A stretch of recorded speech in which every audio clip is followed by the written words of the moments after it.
Hello everyone, my name's Tomatoanus, also known as the Janky Joystick, and this is a single segment speedrun of RollerCoaster Tycoon 2 performed by Marcel Vos, and I'm going to explain how he beats all 15 base game scenarios in 18 minutes and 24 seconds. Marcel not only recorded the run for this video, but he also helped with the script to make sure it's all as accurate as possible.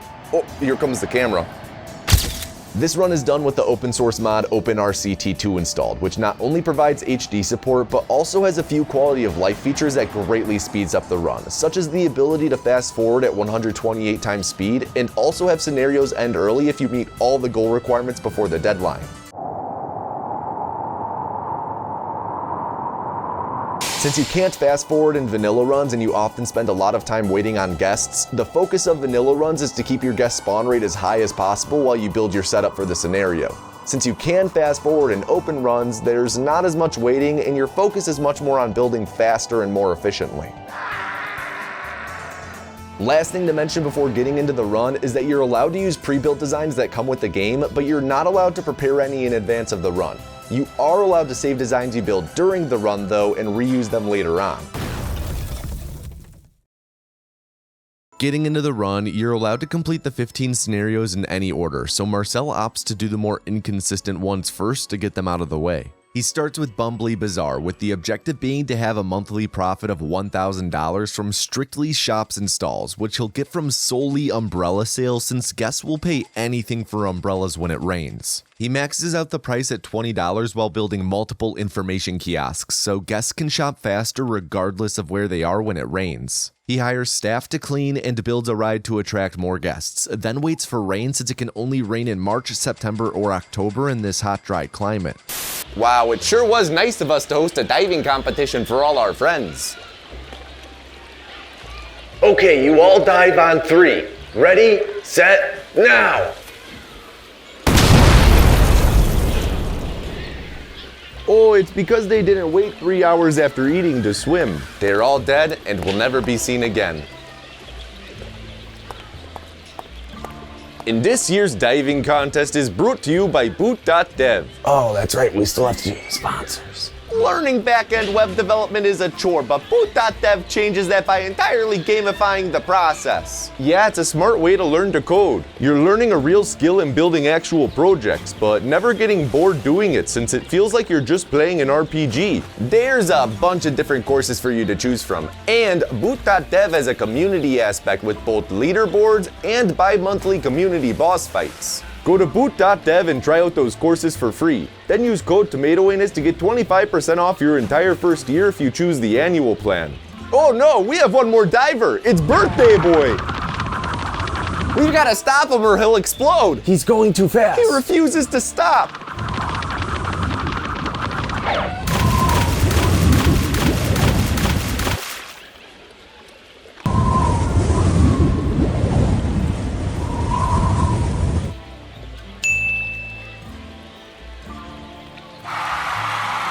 Next is Factory Capers, with the goal to have over 1,100 guests with a park rating of 600, and with a strategy that also has a decent chance of failure. Your park rating essentially tells you how good your park is, factoring in things like guest happiness, park cleanliness, and average ride stats. Marcel jacks up the admission price to have money for advertising, relocates himself to the entrance, and changes his park to be a one-path tile to a cotton candy booth, with there being a bathroom, drink stall, and ride built disconnected off to the side. This, combined with the one entertainer he'll hire for the cotton candy tile, is what Marcel refers to as the ride distraction strategy, where guests are constantly headed to the ride but can't get to it. Guests want to go home when they're tired or unhappy, so the ever-nutritious cotton candy keeps their energy high, and they won't get too unhappy thanks to the entertainer who has the job of keeping 1,000 people happy who are crammed into a space the size of a bedroom. They'll also leave if they've been in the park for a bit and haven't ridden anything, unless they're headed to a ride or stall, so the ride, bathroom, and drink stall all distract them from wanting to go home.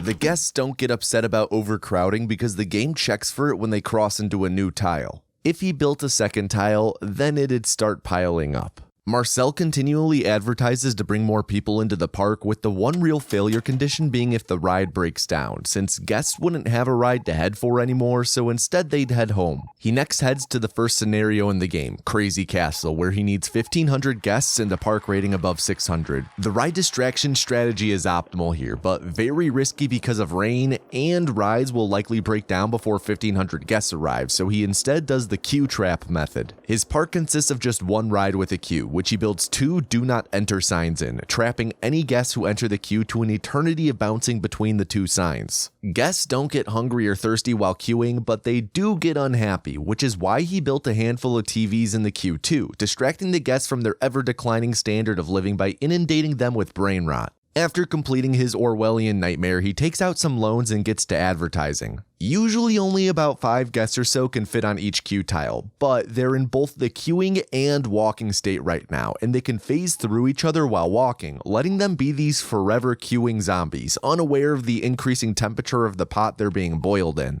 Marcel also hired a mechanic in case the ride breaks down at all. Trapped guests can't leave the queue if the ride breaks down, but no additional guests can join the queue during a breakdown, so any guests in the park who haven't ridden a ride recently will just leave.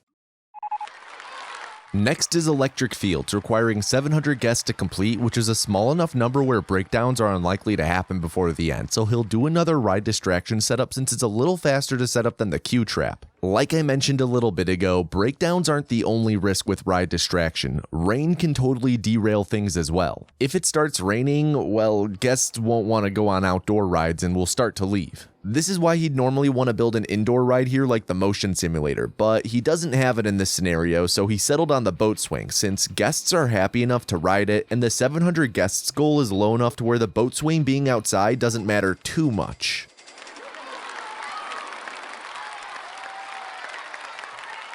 Amity Airfields is Marcel's proudest speedrun achievement due to how nuts his PB is. The goal is to hit 3,000 guests, not like Johnny Carson can hit, like 3,000 guests in the park, which is pretty sizable, and you start with a lift ride in the scenario, which has the perfect coalescence of properties for the ride distraction strategy. It's indoor, so rain doesn't ruin it, it cannot break down, and it's a transport ride, so guests will always want to ride it. Something worth noting is that Marcel mainly builds cotton candy stalls for ride distraction. It's not only because he has a sweet tooth, but it also doesn't produce any trash that would need to be cleaned, as opposed to a burger stall which would require additional staff to clean up after. He moves his camera away from the human crush forming at the entrance because drawing that many guests on a single tile causes lag. The game is still going to lag though due to calculating all these guests' actions, and if you watch the guest counter in the bottom left, you can see that it starts to chug and tick up in larger increments as it gets closer to 3,000, with it being really noticeable at around 2,800 and 2,900. The slowdown starts at around 1,800 guests and only really happens when you play on 128 times speed.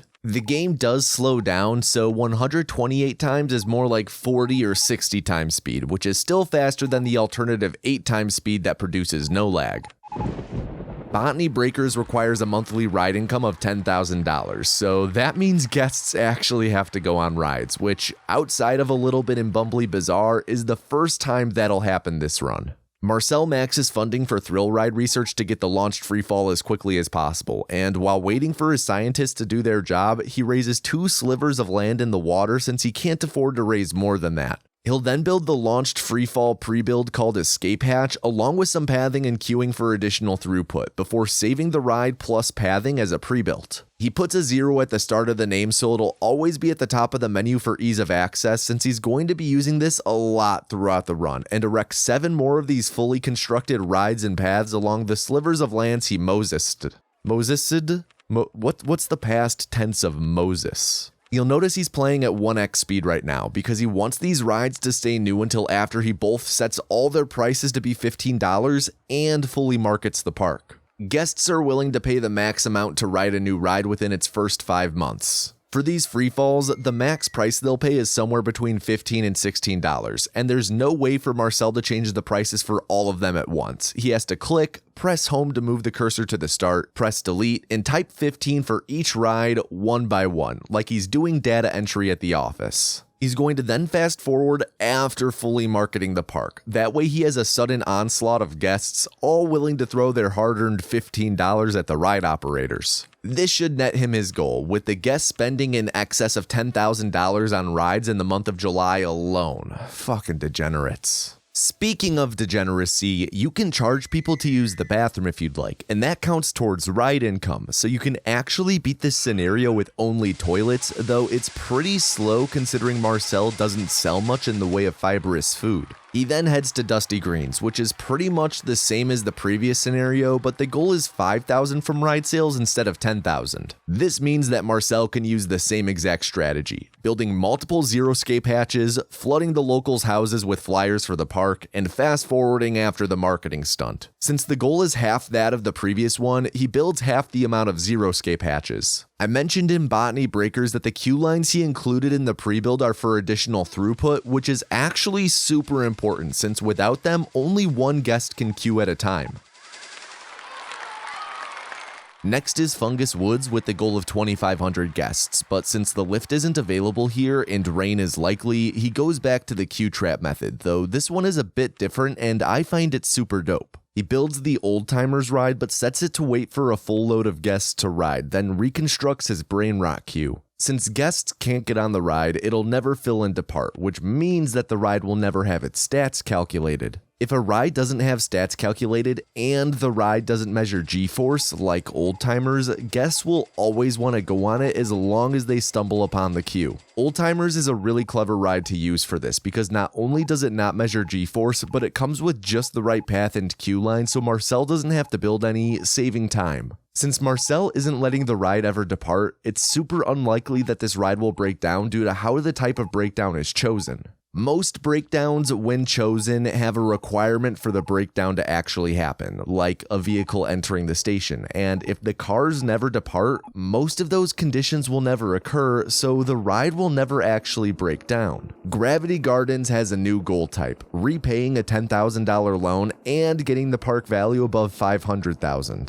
Park value comes from the excitement, intensity, and nausea stats on your rides, EIN stats for short. The EIN stats are weighted, with the most common ratio being 50-30-10, so you'd think it's good to focus on building rides with a lot of excitement, but that typically requires a really big coaster that is both expensive and would take a long time to build. Instead, Marcel sells the coaster the scenario starts with and clears a bunch of pathing, then builds a custom coaster that's just 2 cutback corkscrews to make a short loop. By maxing out the speed as a powered launch and making it 7 laps for 14 inversions total, this little coaster gets an ultra extreme intensity rating at 20.77. When factoring the ratio between EIN stats, this is as effective as a coaster with an excitement rating of around 12, which would normally cost way more money to build. That makes this little coaster incredibly efficient in regards to park value and is called a park value bomb. These are super quick and cheap to build, with him having saved it as a pre-built with an orange paint job, important later. He spams these little coasters until he has just over $10,000 left, which is enough money for him to pay off his loan and also happens to be enough park value bombs to hit the $500,000 park value requirement after he lets them run for a moment and have their stats calculated. This scenario is just like a publicly traded company. All that matters is that the value goes up, not how good the product you provide is, because I definitely don't want to go to a park with only 15 of the same ride.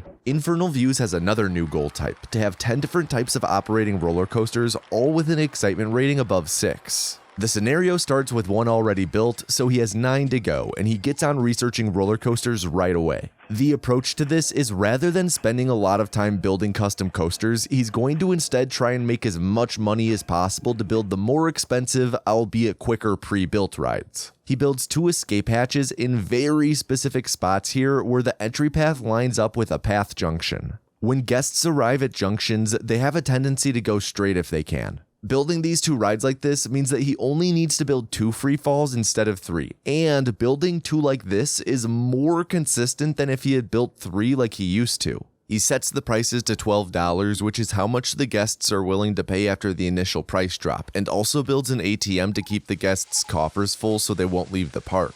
After hiring handymen to clean and mechanics to fix, he gets to building the rides. The 9 coasters he builds are very specifically chosen for their price and excitement ratings, with some like Wheelie Reel being purposefully placed on top of the magma. Building rides on water and magma gives a slight excitement increase, just barely getting this one above 6 at 6.03. He builds the Stingray also partially over water for the same reason, and same goes with why he builds the Siege Breaker over a walking path. The exact placement of these are important. Without the right bonuses from things like water and scenery, you can easily end up with an excitement just below 6. 3 of the rides he builds are boomerang rides, which have the trains go over the same stretch of track multiple times, meaning it's a cost-effective option for the excitement they give. After placing the 10th coaster in the park, he has to wait a moment while fast-forwarding for all their stats to be calculated and the goal to complete. Alpine Adventures is similar to Botany Breakers and Dusty Greens, where he needs $7,000 in monthly ride tickets, so after taking out a loan and lowering a ton of land to make space, he builds 6 zero-escape hatches and sets them all to $15. You'll notice that Marcel gets a bit slower as he goes on with the price changing.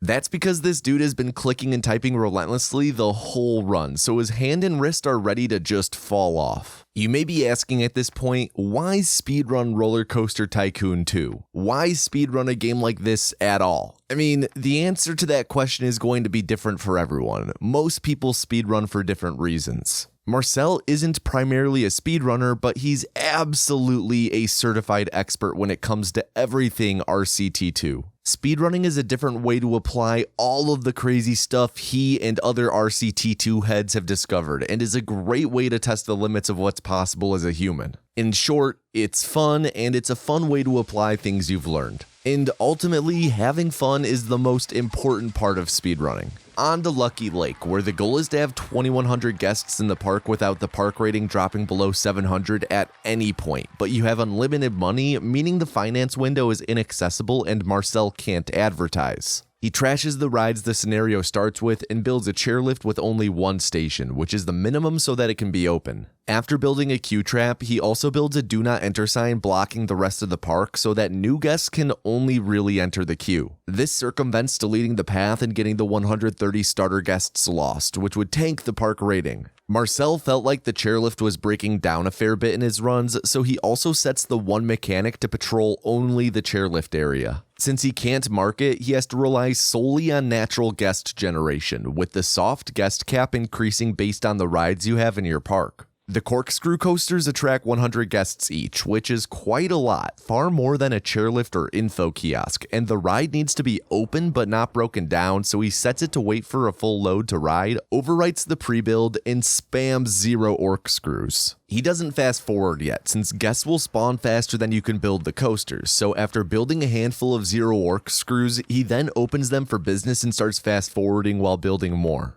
Since they all wait for full loads, the odds of a breakdown is very low, but they do still happen, which is why he set the mechanic to patrol the chairlift so that he doesn't get confused by trying to fix a lake coaster, especially since it's faster to just build a new 0 corkscrew rather than repair one. So why are all these coasters orange, you might be asking? There's an award called the Most Dazzling Color Schemes Award that you have a chance to win if more than 5 and more than half of your tracked rides have their main color set to bright purple, green, pink, or light orange. The award isn't guaranteed, but if you get it, then your guest generation increases by a compounding 25% for 5 months, so it's worth going for. This is going to be more important in our next scenario though, Extreme Heights. This has the same setup as Lucky Lake. No money, no marketing, and 700 rating requirement, except you need 4,500 guests, so it's going to be real laggy by the end.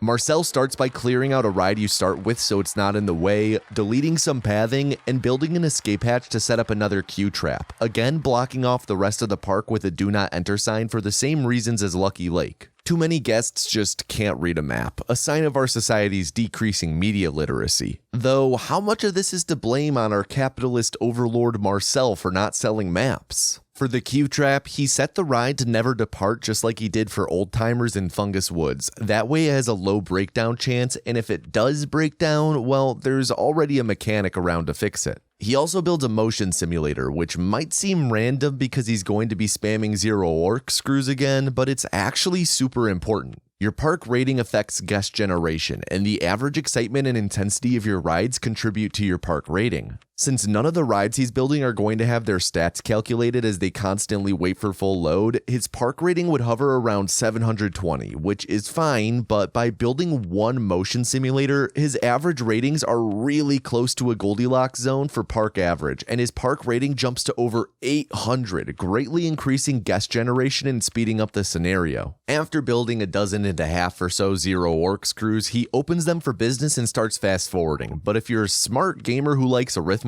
you'll know that this is nowhere near enough rides to draw the crowd of 4,500. That means he just has to keep spamming Zero Orc screws. He needs at least 45 of them since he needs 4,500 guests, but since there's a small chance of breakdowns, he's actually going to need to build a good handful more. This scenario is really a battle against the lag though. It starts picking up at around 1,700 guests, but it only gets worse as it goes on. Normally Marcel moves his camera around by holding right click and panning his mouse, but at a certain point this just breaks due to the lag and he has to use the arrow keys to navigate. This scenario is a good example of why he plays on patch 0.4.0 of OpenRCT2. In the base game, there's a limit of 1,000 guests per queue. 0.4.0 is the first version of the mod to utilize a new save format, with that new format increasing a lot of the game's limits, including the guest cap for queues. Without this update, this strategy would still work, he just would have to build 4 more escape hatches to trap all the guests. So in this run, Marcel had quite a bit of bad luck, where despite the small breakdown chance, a lot of the corkscrew coasters were breaking down, meaning he had to build even more. It was so bad that at one point he ends up hiring some extra mechanics, thinking maybe the escape hatch that traps the guest had broken down and wasn't being fixed by the original mechanic.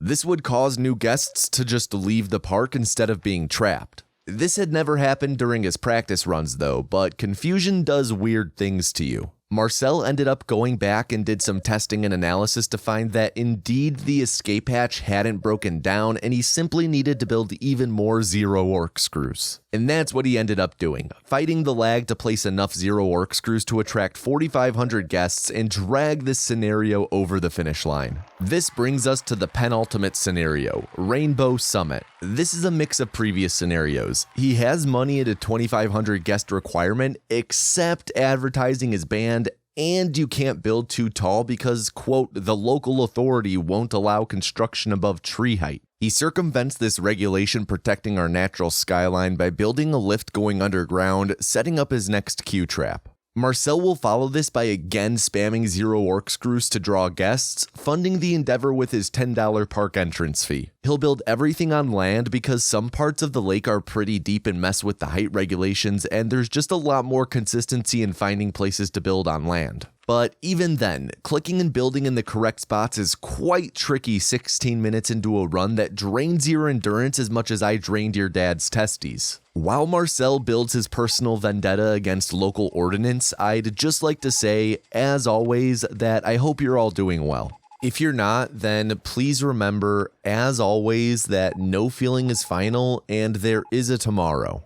You are a fully realized person and are in no way defined by feelings of despair, dread, hopelessness. You are so much more than that. Nothing can take that away from you, just like how whatever's hanging over your head cannot take away the fact that there will be a tomorrow. Even if you don't feel like it's possible now, there will come a day when those feelings will have gone away. It won't happen all at once, rather slowly over time, even if you don't realize it at first, so please keep pushing forward.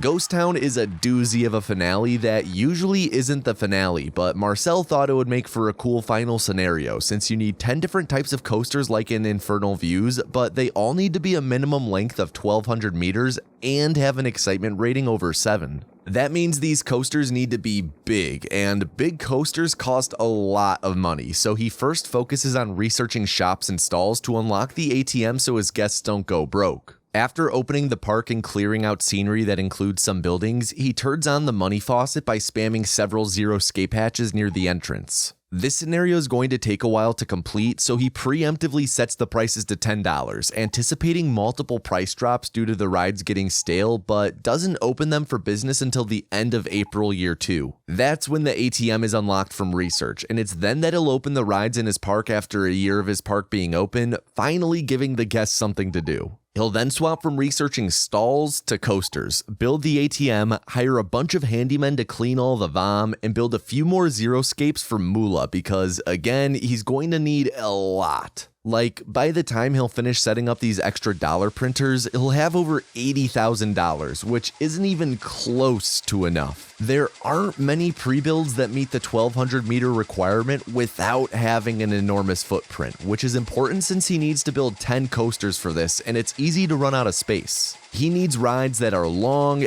and compact. He'll start by building 2 lunar launchers, with him changing one of them to have a floorless train type, which counts as 2 different types of coasters for the requirement. The next coaster he'll build has a weird name, U0125. If you own RollerCoaster Tycoon 1 and have it installed, you can link the install path in RollerCoaster Tycoon 2 to have all of that game's assets included in here. All the scenarios, rides, everything. Packaged into the deluxe edition of RCT1 are a bunch of user-submitted designs, which are all the rides you see in the menu with the weird U names. Some of these designs are absolutely ridiculous, but many of them have a lot of excitement and a long track length, all while being fairly compact, which is perfect for Ghost Town. You have to use a lot of these coasters here because otherwise there aren't 10 good coaster designs you can use. Every time he builds a U coaster, he has to put it into test mode to make sure the stats are calculated. Otherwise, you won't hit the requirement of them all being over 7 excitement. While he's building his masterpiece akin to Laszlo Toth, he's going to zoom in at one point.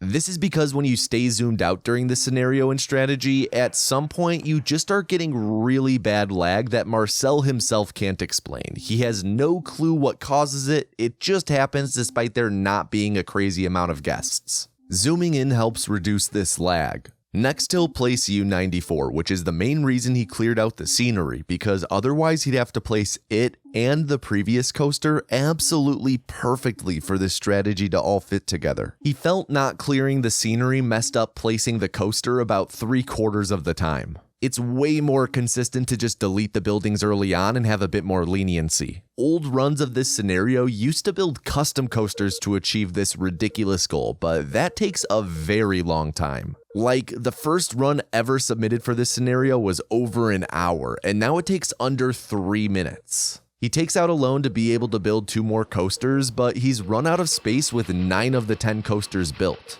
That just means he has to get rid of what I thought were his ride or dies, the Zeroscape hatches, getting rid of the rides that have been with him from the start of the run, tossing them to the side like yesterday's trash to make space for his shiny trophy on the shelf, a completed run. This run ended up being 18 minutes 24 seconds, which is 8 minutes and 45 seconds faster than the record that stood before Marcel and I started working together on this video.